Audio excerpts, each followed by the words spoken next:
Good morning, everyone. This is Eden Weinberg from Bella and Ivy. She is the creative marketing manager, and she's come here today to talk to us about expectations for students who are looking to get into graphic design in terms of like what their resume should look like and what their portfolio should look like, so that we can have a good idea of how to get the access to these opportunities. And they also always are hiring SNC students for internships. So thank you so much for coming. Thank you so much for having me. Hi, everyone.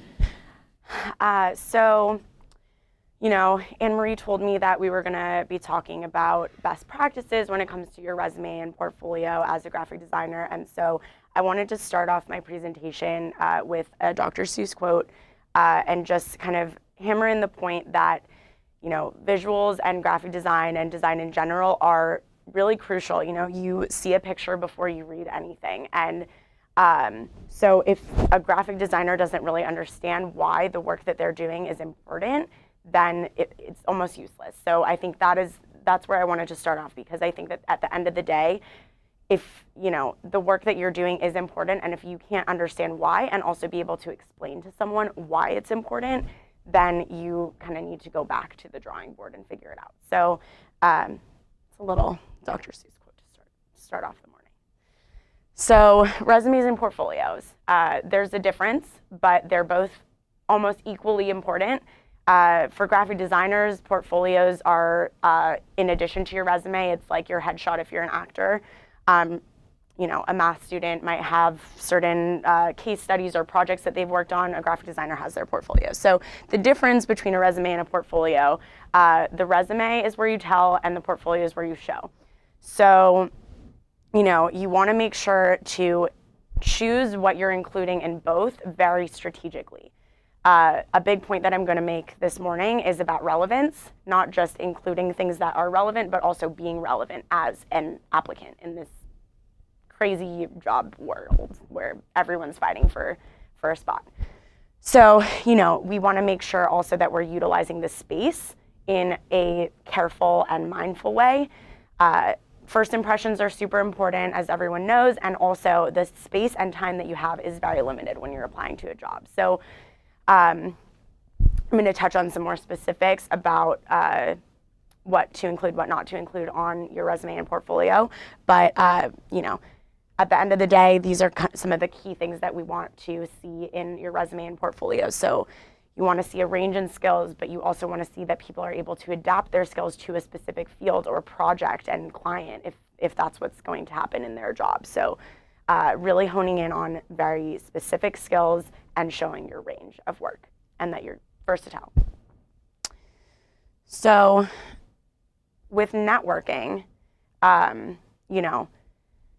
it's really important to kind of branch out and try new things, and if it's not a fit, then you move on to the next. But you're not going to know if you're good at something or if you enjoy doing something unless you try it. So my big thing that I always recommend to people is just getting involved, because there's so many resources and there's so many opportunities in college, and also you're in LA. I mean, there are internships everywhere. There's nonprofit work that you can be doing that you can get design experience. There's so many different ways that you can actually learn that might not seem obvious at first, but it's worthwhile. And if you hate it, it's not a big deal. This is why you have these 4 years in college, or 2 years even, like however long you're in college, use that time to your advantage and take advantage of all the opportunities and resources that you have. That's why, the Career Services Center is so crucial, and, they have these resources readily available, and all you have to do is ask. So getting involved is super important, and trying different things. Finding a mentor is also super, super helpful. I think that having a mentor and someone who's been through what you've been through, even if it's not exactly what you're trying to go into in terms of a career, having that experience and that knowledge and wisdom that they can help guide you through this kind of journey that it is to find a job and kind of enter into the real world after college is really helpful. I was lucky enough to find a mentor through my internship, and I actually work with her now. So, I'm going to touch on some ways to find mentors, but obviously through the Career Services Center. I'm sure that maybe this is something that you guys have talked about, but having a mentor, obviously, like your career counselor is unbelievably helpful, but having a mentor in the specific field is also useful. So making sure that you're asking questions also, because it kind of ties back into getting involved and trying different things. But if you're not going to ask a question, nobody's going to give you the answer. It may seem obvious again, but don't be afraid to ask questions and ask for help too, because this is all new to everyone who's looking for a job. It was for me, and I'm sure it was for everybody else. So attending events also is a really great way to network, meet new people, maybe find a mentor. There are events going on constantly, even if you don't know about them. Check Facebook, check LinkedIn, check with you guys, check with the Career Service Center. There are so many events and ways to get into these networking events that there's no reason that you shouldn't be attending it. So when it comes to LinkedIn is super, super great. I love LinkedIn. It's always exciting when someone connects with you. Sometimes you'll get super random people connecting with you who have no idea who you actually are, and they're just trying to meet people. Honestly, don't do that, but don't be afraid to reach out to people if you have done your research. That's the main thing, is that you should always research who you're connecting with before you connect with them. If you're looking to connect with someone from a specific company, go for it, but keep in mind some of these key things. So, if you've met someone already, always connect with them immediately after meeting. People only stay in your memory for a very short time, especially today when people are so busy on their iPhones and their tablets and, all the technology that we have at our fingertips. It's easy to be forgotten. So, we want to figure out how to stay in people's memory before they forget us. So another thing is that I like to call a friend of a friend policy. So friend of a friend policy. So on LinkedIn, when you look up someone, maybe you're trying to connect with someone who works at Nike, for example. You've done your research, you've looked across LinkedIn, and you're looking through the different titles of people who claim that they work at Nike on LinkedIn, and you see, oh, I have a second connection, a first connection, or a third connection. Stay away from the third connections because, it's too far gone. But if you have a second connection, feel free to mention that in your message when you're connecting to someone. Mention the fact that you know someone that they know. It always makes it more personal. It makes them feel more comfortable responding to your message and opening your request to connect. And then also finding a common ground, which is similar, but if you can figure something out about them that you have in common with them when you're connecting with them on LinkedIn. And this also goes for Twitter, Facebook, and Instagram, honestly. It's interesting because everybody has their different platform that they love and that they're most active on. So if it's a hiring manager, realistically, they're going to be most active on LinkedIn, but they might also be active on Twitter personally, and you can comment on one of their, don't be afraid to comment on one of their posts and be like, I love what you just shared. I would love to grab a coffee with you. It's really important to kind of be comfortable and confident enough to break out of your comfort zone and reach out to people, because that sets you apart. That's part of what sets you apart and what people will remember. So, those reasons, those are some best practices when it comes to LinkedIn, but at the end of the day, across all social media platforms, feel free to connect. And if you don't get a response, it's not the end of the world. That's why, you do these things beforehand to make sure that you have a better chance of them connecting with you after. So, we already touched on what your resume, what the purpose of your resume is, and what it comes down to is really highlighting your best attributes and the best things about yourself and the best experiences that you've had that have taught you the most. So when I talk about relevance, on your resume, you should first include obviously your experience. So work, job, internship experience, and it might not seem relevant if you've babysat. That might not seem applicable to graphic design, but if you can frame it in a way that tells the interviewer that you learned something that can apply to graphic design in your babysitting experience, they're gonna like that. it shows that versatility, but I will say don't include it if it's not relevant. If you can figure out a way to explain why it's relevant, then absolutely put it on there. The other thing is hierarchy. So we want to make sure that that we're using reverse chronological order in terms of our experience, and always include the date, include the job, the company title, and also just a couple, like 1 to 2 sentences describing the work that you were doing there. And then in that description, we want to always use active voice, because you don't want to use pronouns. You don't want to say, I did this. You want to say, worked on this, or built this team, created these templates for this project, so-and-so. So if you're not sure if it should be on there, just don't put it on. It's not worth it. You should be confident about each item that you're listing on your resume, and it should show your best self. So what not to include on a resume is just as important as what to include. So I think one of the, what should be included in a resume? Apologies. This is essentially some of the same things that's repeated, but relevant activities is great. And also if you've been in any extracurricular activities, for example, when I was in college, I didn't even know what editorial design was, but I was approached by a friend who was looking for a photographer for a student-run magazine. So do you guys have any, at SMC, are there any similar activities? Okay, tell all the students that they need to join all of these. Like, join as many. When I was a freshman, I was this little eager, bubbly person with all this light, and I still have that light, but I wanted to try everything, and I think that really did a huge service to me, for just me as a person, and also for me as someone who is entering the work field.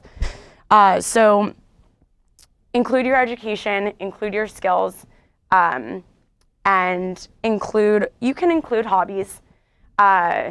It's nice to include a couple hobbies if you like to travel, if you love food blogging or something like that. It's always nice to include a couple of those, but don't include too many. It's good to keep that minimal. So your professional portfolio, I'm going to get to that in a bit, but this should always be on your resume, as well as your contact information, of course. And I will say that it's always best to have a domain. Even if it costs $20 a year, it's worth it. And I'm going to touch on that when we talk about some specific portfolio and website building tools, but that's super crucial. And then last is your logo. Every graphic designer should have a logo. They need a logo. They need a logo. So if they don't have a logo, they can make one. And your logo is really a place to kind of tell a story about yourself, show your personal style, show your personal design style also, because everyone has a distinct style when it comes to design and just in their entire lives. So that's super important.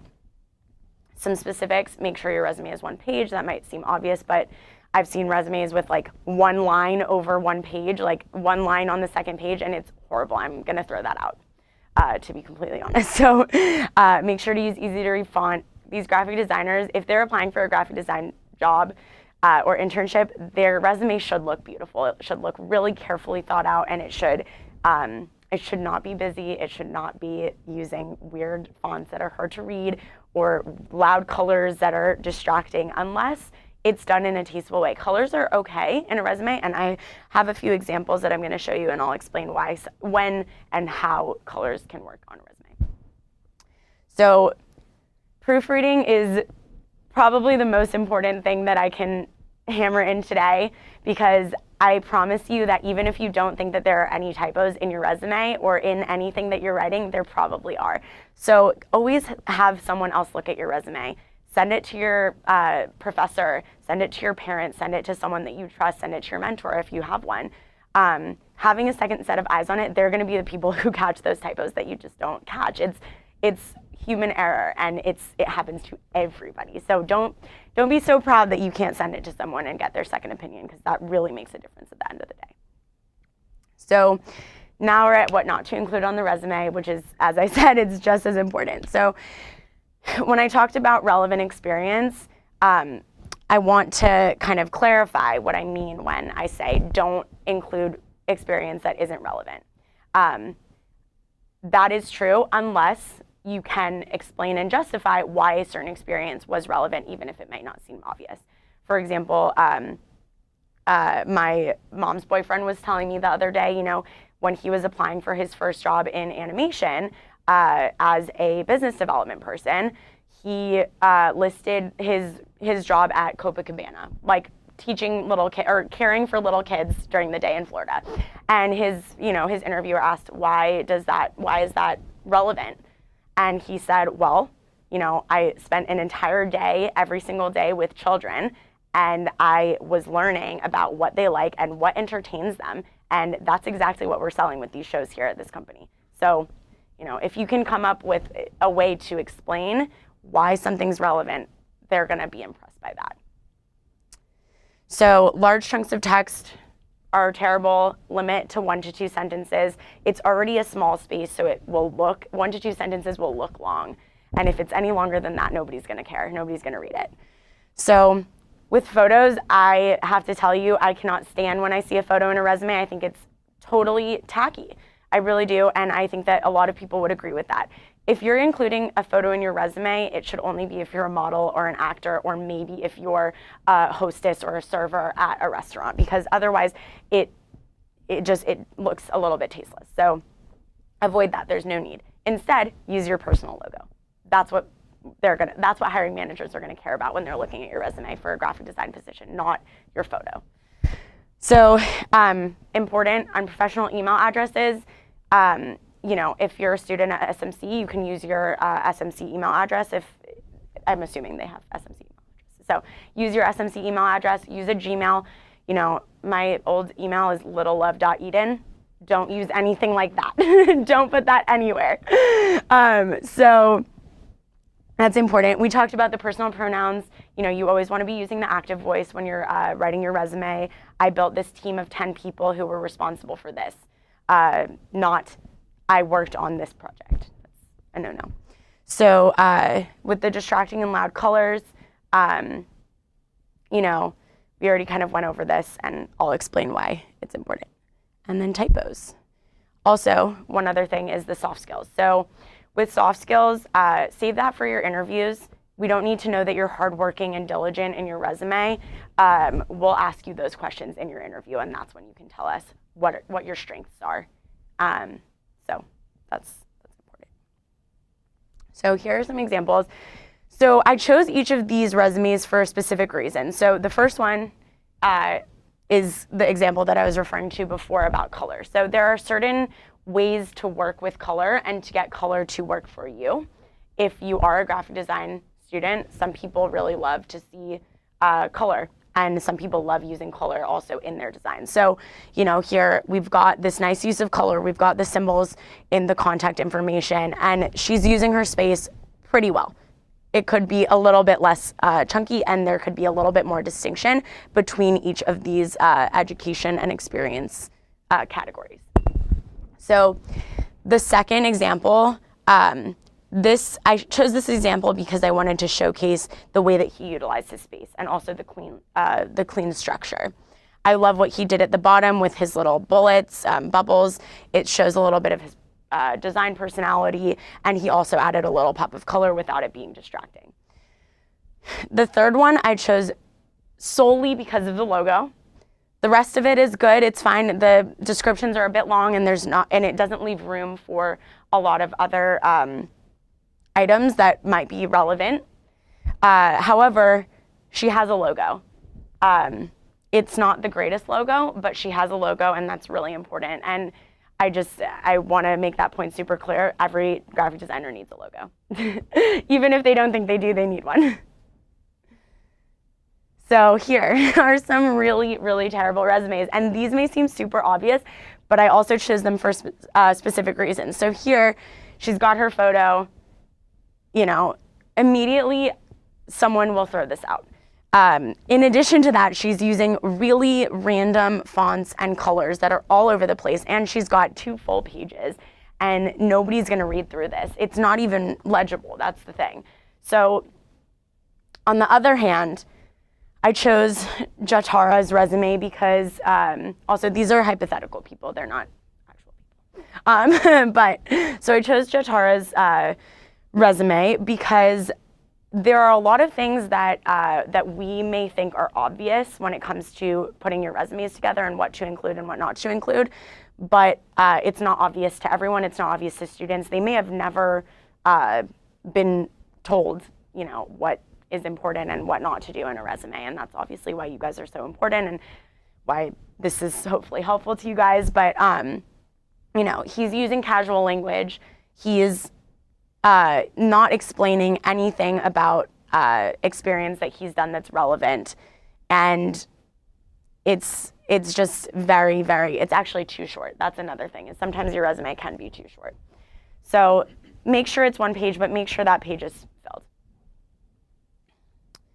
So now we're going to touch on the website building tools. So I'm going to start off by saying, don't tell your students to use Wix. Wix maybe came before Squarespace, but it's not better.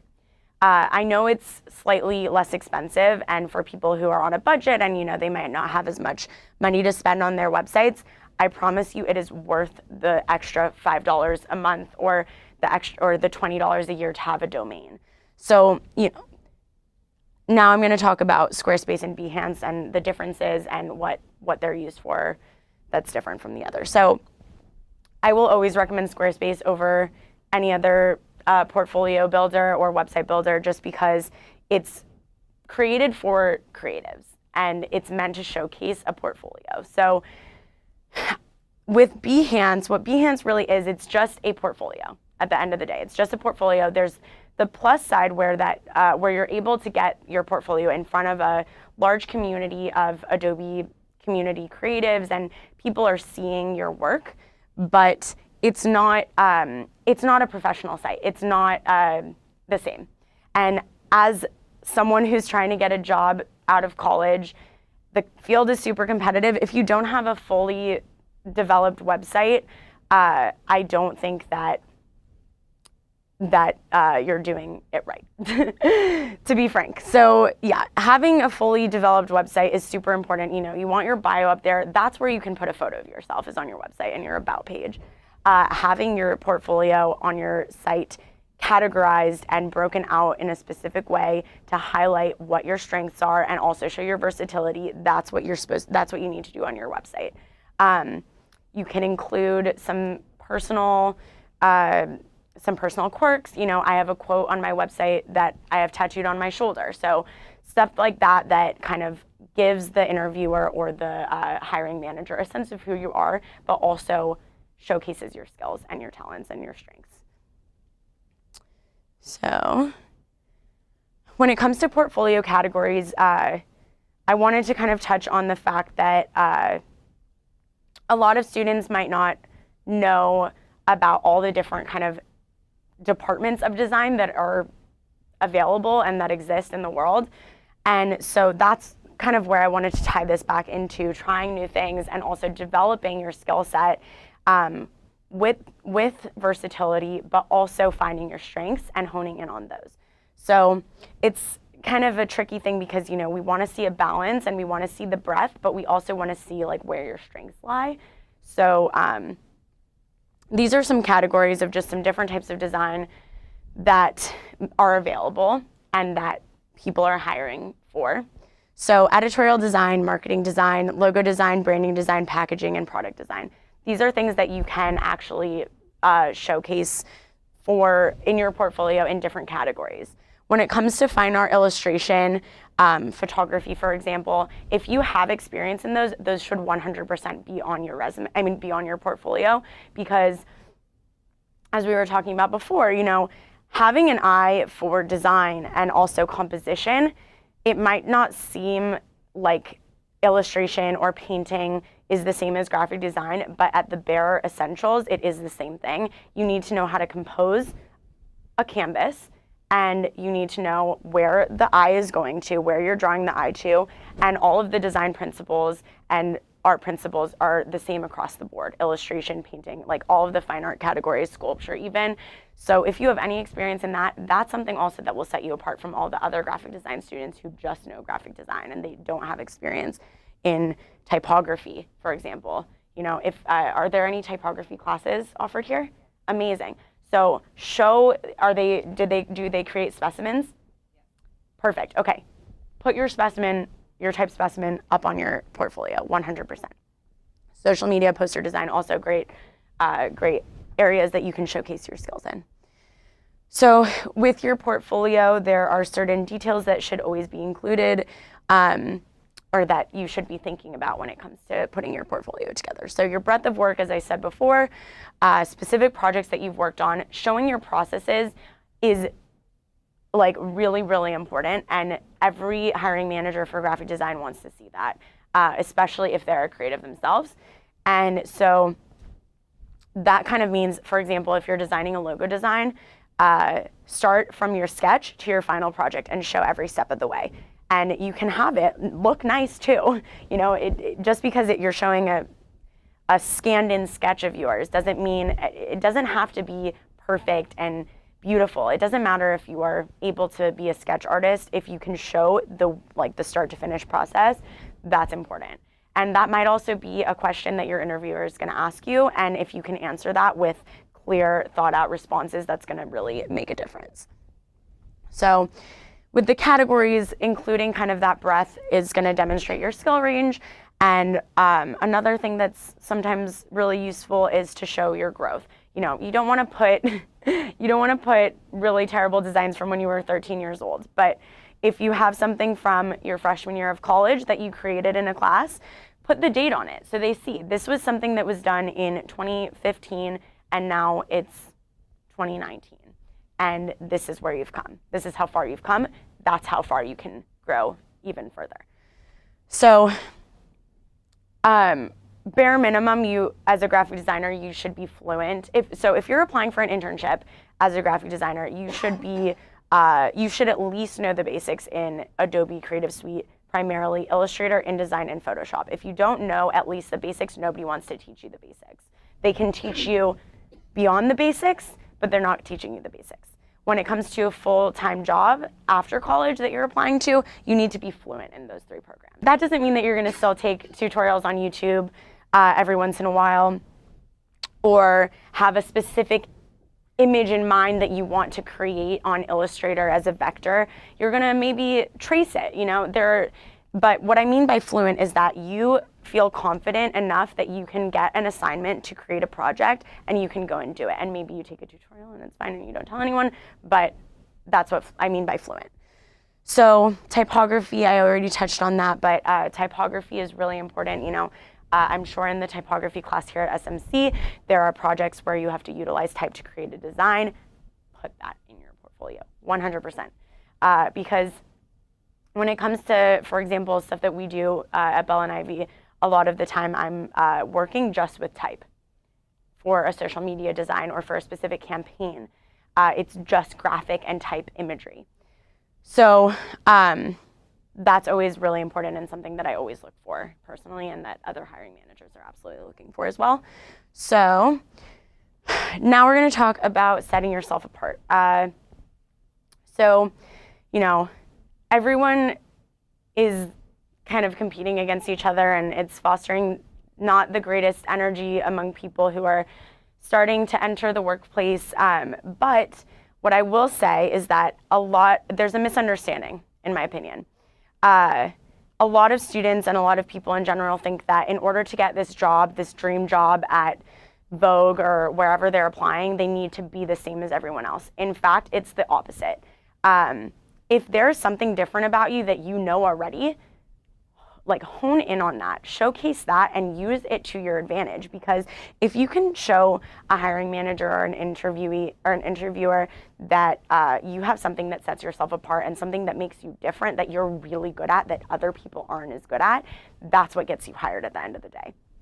You know, all of the different things that we've talked about this morning really go to show why it's important to set yourself apart. You know, that's why you're going to these events. You're trying to stand out. You're trying to meet people who may be important in your network in the future, in your career. And so having a distinct personal style is super crucial. You want to be able to showcase your style. So a good example, one of the students that we interviewed, Michael, he had a very, very distinct personal style. And it was beautiful, absolutely beautiful. But what I did notice was that he did not have much experience in any other types of styles. So that's why I mentioned that you need to be able to balance your style with the style of the specific client, project, company that you're working at. It's all about being adaptive, but also knowing who you are and knowing what you're good at and kind of tweaking it. You can make tweaks to fit the specific project or the specific field that you're designing for. So when I was talking about the portfolio categories and also about trying different things and signing up to work in the magazine that's student run or signing up to be in the advertising club or whatever it is, figure out what your strengths are and then build on that. And also at the same time, try and, polish up your other skills. But showing what you're really strong at, that helps hiring managers place you properly. You might be interviewing at a pretty large company and they have specific departments. If you have a specific skill that you're going after in that job, let them know. Tell them, I'm best in editorial design, something like that. And then just to reiterate, don't be afraid to have something that sets you apart and to be a little bit different. If you're good at that thing that makes you different, people will respond to that in a really positive way. And they'll be impressed with you, and they'll, that's memorable. So that's important. Sorry, pointing in the wrong direction. So what now? You've submitted your application, you've polished up your resume and your portfolio, they look beautiful, and now you're getting callbacks for interviews.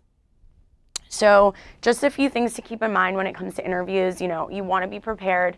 You want to have done your research on the company that you're interviewing at. You want to know who you're interviewing with. You can look them up on LinkedIn, look them up on Facebook, look them up on Google, find them somehow, and learn a little bit about them. This is going to help you connect with them on a personal level and get to know them a little bit better, and also help you stick out in the whole kind of bunch of people who are interviewing. Your body language is super important. You want to make sure that they know that you're comfortable and that you're confident. Everything else will follow. If you feel confident and you feel like you look good, that's with the dress code. You want to make sure that you're sticking with the dress code if they've provided one. If not, just think appropriately. Obviously, it might seem more obvious than it is, but you want to make sure that there's nothing distracting going on in your outfit. I mean, you can show some of your personal style. You're a designer. You want to kind of tell them a little bit about who you are, but it doesn't have to be loud like those colors in that really terrible resume. And then come prepared with questions. They're going to ask you a bunch of questions, but you should also be asking them questions. Know specific campaigns that they've run if you're applying to an ad agency where you're going to be potentially a graphic designer. Choose a specific campaign that they've done that you loved, and you tell them, I loved this that you guys did. This was awesome. Having very specific examples is super helpful. And then I also wanted to touch on following up and some kind of tips there. So in your interview, it went great, I'm sure, and there was something that you and the interviewer laughed about, for example. Maybe you guys shared a joke, or you both grew up in the town next to each other in Massachusetts. So remember that. Keep that in your head and use that when you're following up with them. It was so great to meet you. Love that we both grew up in the town next to each other. Can't believe it took us this long. You don't need to go into that much detail, but just using some little factor to remind them who you are is going to give them a better chance of getting back to you and kind of remembering exactly who you are. And then, connecting on a personal level, it's very similar. If you can remember something about them that you can, maybe they were going on vacation that weekend. You wait until after they get back from vacation and say, hey, hope you had such a great vacation. Welcome back. I just wanted to follow up and see the status of my application. So patience versus complacency, it's kind of a tricky balance to figure out. You're eager. All these students are going to be super eager when they're applying for their first job. I was. So make sure that you kind of find that balance between complacency and patience. So, if you send a handwritten note first. That's the first step. I always recommend sending a handwritten note. My dad taught me this. I think it's just so classy, and it really helps set you apart also. It's another way to set yourself apart. No one's going to send a handwritten letter, but if you do, that makes a difference. So you're going to send your handwritten note. You're going to send an email a couple days later if you haven't heard from them, and then check in with them, see if they got your note. Hope you got my note. Hope all is well. And then also make sure to give them some time to follow back up with you. If you haven't heard back in a week, if you haven't heard back by Friday and you sent an email on Monday, I would recommend sending that email first thing Monday morning. It's going to be one of the first things they open in their inbox when they get into work on Monday, and they'll most likely get to see it. So those are some good tips. And then just in general, finding little ways always to be memorable is the way that these hiring managers are going to remember you and it's going to give you a better chance of getting hired. So everything that we've kind of gone through today, I wanted to leave you guys with a funny joke. It might not be funny to you guys, but it's for a graphic design. It's a graphic design joke. Do you guys know what kerning is? Kerning is the spacing between letters. Yeah. So graphic designers will understand this, and Anne-Marie gets it. Now you guys get it. But yeah, so I wanted to ask you guys if you had any questions for me, and that's my presentation, but feel free to ask any questions if you have them. I have questions. On one of those resumes, there was this big orange circle of a lot of words. What was in that? So I believe that was a quote about her as a person. So I want to remind you guys, I chose those resumes for specific reasons. They're not all perfect. I don't think that either of them are perfect, but and yes, I would agree. That large circle, it's too hard to read. Nobody's going to read it, and it's too much text. But if you want to include a little quote, if you have the space and you've utilized your space well, and you have that room, there's no reason that you can't include a tiny little word. I have another question. You know how when they use those, the dots as a scale of their expertise, how do they choose which ones to put on there? Sometimes students find something and they just kind of go through this random list and rate themselves.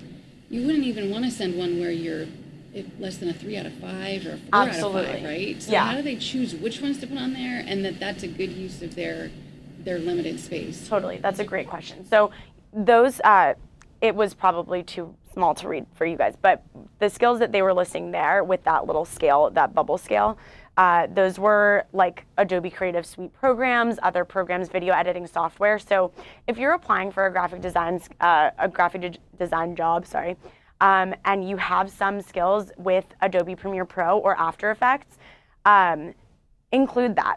And you don't need to necessarily use that scale. I would actually recommend just using the bubbles as kind of an indicator and a little design element. You don't need to use it as a scale necessarily. But the reason that those bubbles were 3 out of 5 or 4 out of 5 is because they were for his video editing software skills, which didn't directly relate to the job. But I would actually, I would not put that scale in. I would just use it as a design element, because if you can tell a job interviewer that you have skills in Adobe Premiere Pro and After Effects, that's going to also set you apart, because not every graphic designer knows how to use those tools. So it's the same that goes with if you have any coding experience, like HTML, CSS, JavaScript, any of those, put those up there. You can tell them in your interview that those are not your strengths, but you do have experience.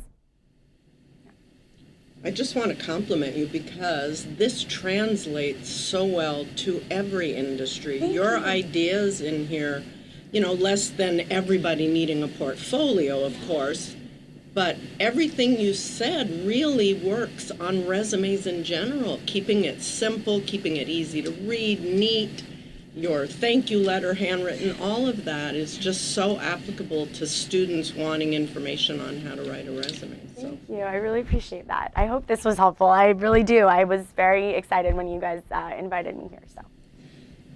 I have questions. So I have actually 3 questions, but I don't have to. If other people have questions, I won't ask them all at once. You mentioned for students to get involved in networking events. Being in the industry and being that you're located in Santa Monica, are there specific like associations or groups that host networking events that you would recommend that the students look specifically for? Because I know a lot of times they'll go to meetups, but that's just a bunch of people looking for jobs. It's still good to build your network. However, are there more sort of industry recommended ones that Totally. So I would just honestly recommend searching on Facebook and LinkedIn. There are Facebook and LinkedIn groups where people are posting event invitations all the time. You know, I get invitations from Do LA, and they have some really cool events that are going on. You know, a lot of these events are like in West Hollywood and downtown, but there are a lot that go on in Santa Monica. And the other thing that I think is really important to keep in mind is that, yes, maybe you're not a member of a graphic design networking club or something, but if you hear of an event through Facebook or through any social media platform or anybody that you know, even if it's not, it goes back to that relevance thing. You know, there are people who are attending these events for tech companies that may be relevant to you. You know, you may end up applying to a job at a tech company, like my friend I was telling you guys about, who works at the in-house creative agency at a tech company. I would definitely say that Facebook and LinkedIn are the best place to find those types of groups, and people are constantly posting them. I'm going to send you a list of a few, and you can include that in your follow-up. Okay, all right, so my next question is, so you mentioned, you know, as you're networking and as you're building these contacts in industry and with hiring managers, you know, to reach out to them, to connect with them on LinkedIn, to connect with them, you know, in whatever way. I think a lot of our students have questions in terms of like a quantity, like you yourself are a hiring manager. So if somebody reaches out to you and makes that connection, finds that point of commonality, which they can reach out to you with, you know, as a mentorship request or just a general connection, what is sort of like a guideline in terms of quantity of times to contact you? Like at what point is it too much? You know, like I think that's a question that they come up with. Definitely. So I guess there's 2 sides to that question that I can answer, I think. One is how many times do you follow up with them and they're not responding before you just say, okay, they don't want to talk to me. The other side is once you've already kind of made contact. So I would say after 3 times of reaching out, I would not bother them anymore. You know, they have whatever's going on with them, that's going on. So after 3 times maximum, I really would just not. And you know, in your 3rd time, you can say, you know, I totally understand that you're super busy, and I appreciate your time up until now, or something like that. With the other side, once you've already made contact, establish that from the beginning, once you've already connected with them. You know, if you're worried that you don't want to take up too much of their time, they've also got a life of their own, establish some boundaries before. If, you know, if they want to take you on as a mentor, as a mentee, that's great. And a lot of people do. That's why I suggest like looking for mentorship groups on LinkedIn. Those exist. Those are out there. And so if you can establish some kind of like ground rules, it, you know, it helps, and it kind of avoids the whole awkward discussion down the line where your mentor needs to tell you like, I have no time for you, you're taking up too much of my time. If you can kind of come to an agreement with them, look, we meet once every 2 weeks and you send me your work once a week if you need some notes or feedback, that's great. If it's less, you know, you take what you can get. They also have a life and you have your own life too. So You can have 2 mentors if one is only available once a month or something like that. So that would be my answer. You're welcome. My last question would be, you mentioned in terms of the portfolio, and we hear time and time again that process is so important to include. Yeah. So you include the sketches, you include your inspirational photos, you include a couple of versions that you didn't end up with, and then you include your final version. So, so how do I turn this into a question? So, do you recommend, or how do you recommend highlighting sort of like the solution aspect to their creative process? Like, how important is including like this? It's tricky to call it a problem, but I used red, and then I thought about how red makes you feel, and is it too bold, and is it too angry? Sure. Is it, did I want something cleaner that was easier to digest? Like, to couch that as problem and solution. Right. So one way that you can do that on your first version, so I would, if you're going to show your process, I would start with the sketch for sure. Then I would put version 1, and then I would put final version. I wouldn't go into a second or a third version before the final version. You can just show the first version to the final version. That's plenty. And on the first version, what you can actually do is you can mark it up. You can mark it up with your notes that you either received from your professor or that you gave yourself that helped you get to that final version. And that's how someone who's looking at it can actually see the difference and what solutions that you came to solve those problems that you marked up. So, there's a blank space here. Circle it and mark it up. Blank space, what to put here or need to fill, something like that. Yeah, for sure. Question. When you send a handwritten note, you're sending it in the mail? Yeah. Okay, and so I once ended up getting a position, but then found out months later they had just found my thank you note, and that kind of scares me that, you don't know how quick people are hiring and how quick they're going to get it. Yeah. So that's a great point. Honestly, you don't really have much power over that. You can hand deliver it if you are close by and it's not inconvenient, if it's not too inconvenient for you. Sometimes people are applying in a different city, so you can't really go and hand deliver it unless you are there the next morning after your interview and have the chance to go back to the office or something. If you do have that opportunity, do it. It saves you 70 cents or however much the postage costs anyways. So do that for sure if you can. If not, send it in the mail and pay extra for the overnight delivery so that they get it faster and so that you can track the delivery. Also, don't be afraid to, if you haven't heard back from them like in a week or so, you can send an email and say, hi, I hope you guys received my my thank you card. You can let them know because maybe they didn't receive it, and if they did, then you can remind them that you did that. Go for it. I just had one question about the logos. Do logos have to be trademarked, and is it okay for them to just create their own little? They don't have to be trademarked. I don't believe they have to be trademarked. I don't think so. If it's for a brand, it has to be trademarked. But just a personal logo, it's yeah. That's a great question, though. But I want to tell the students, go out there and just create something. It might be an obvious question, but sometimes a student gets an interview, and I know the portfolio can be online, but do they bring a hard copy? And the question then becomes like, what presentation style should that come in? Yeah. So personally, I think it should be on your laptop. I think it should be. I think have your resume printed on nice paper, definitely. Bring that with you. Bring a couple copies because you don't know how many people you're potentially going to be interviewing with. Always have like at least 3. Honestly, I'm going to say 4. Have 4 with you. You might as well. And then with your portfolio, bring your laptop and make sure that you closed out all your other programs. Don't get any notifications from your boyfriend or anything. Like, we all have iMessage on our laptop these days. So have it like ready to go in presentation style and just check it over a few times before you're going in to make sure that everything's in line. It's properly aligned. Like, go back to those design principles and make sure everything looks great, and you can have it on your laptop. Yeah, I don't think, because to be honest, I think it actually is better on a laptop than printed.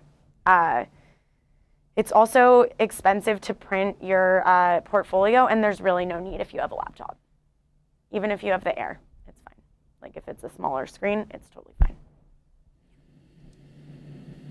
Do you think, okay, this is my final question. I mean, sort of to piggyback on Esmeralda's question, in the application process, I've seen some design students send their resume and then like a abbreviated, like a project that might be like a standout project, their favorite project from their portfolio as a PDF, as an additional supplemental, just like, because if you're not automatically, if you have a stack of 200 candidates and you just have their resumes, like, does that additional supplemental file? Yes. So your interviewer will most likely kind of walk through the portfolio with you and ask you to show them if you have it broken out in the specific categories. Prior to an interview, just in the application process. Oh, in the application process, if they're asking for your portfolio. Well, they will ask for your portfolio. They will ask for your portfolio, and we usually do it as a link on the resume, but does it buy anything if you have an opportunity to have an additional attachment just to highlight one project? I wouldn't do that unless they ask for it. It can come across a little bit pushy, and so what I would do instead is make sure that you are putting your best projects like in the front on your portfolio, on your website that you're gonna have. Because everyone's gonna have a website. Not just a Behance profile. Yeah. And also with Squarespace, I think a lot of people get wary about recommending Squarespace, or just because it does cost a little bit more, but I promise you, I know I already said this, it's worth it. And it's $20 a year for your own domain. For your own domain, $20 a year. And you can get that on GoDaddy, but don't even go on GoDaddy. It's not worth it. Just pay the $20 a year for Squarespace domain. You can have Eden Weinberg or AnnMarieLeahy.com, and that looks great. Like, I don't want to see a .squarespace. I really would prefer not to see a .squarespace. I don't want to see a .wix account, and I don't want to see a Behance. I want to see you and your personal professional website. So sometimes students are like asking questions about the future since they're just like new in their industry and they want to know like how things are evolving. So do you have like a favorite blog that you follow, or like a favorite, I don't know, like website that you would recommend students to say like, oh, you should read this? Like they do a lot of really good articles related to the industry. That's a really good question. So for me, I follow Adweek, Ad Age. Those are probably my two favorites for, seeing what's new in the ad space. I'm gonna kind of twist your question just a little bit, because I do want to recommend a specific website that's not for necessarily new advertisements that are out there or new design trends, but it's the best inspiration website that I've ever used. It's called designspiration.net. Sounds super cheesy. It's amazing, and the designs on there are beautiful. That's my first place that I go to when I'm starting a new design. 100% of the time. I get all of my mood board photos off of designspiration.net. It's beautiful. It's professional. It's like artistic. It's absolutely stunning. All their content is awesome. Any other questions? Okay. Thank you guys so much. Thank you so much, Eden, for coming and talking to us. Like, we're so happy to have you, and we're so happy to have a partnership with Bell and Ivy, so we can send our amazing design students over to you. It's like, it's amazing to have a hiring manager at a local company to just come out here and give us this education and to share it with our students and everything. So thank you so much. Thank you for having me.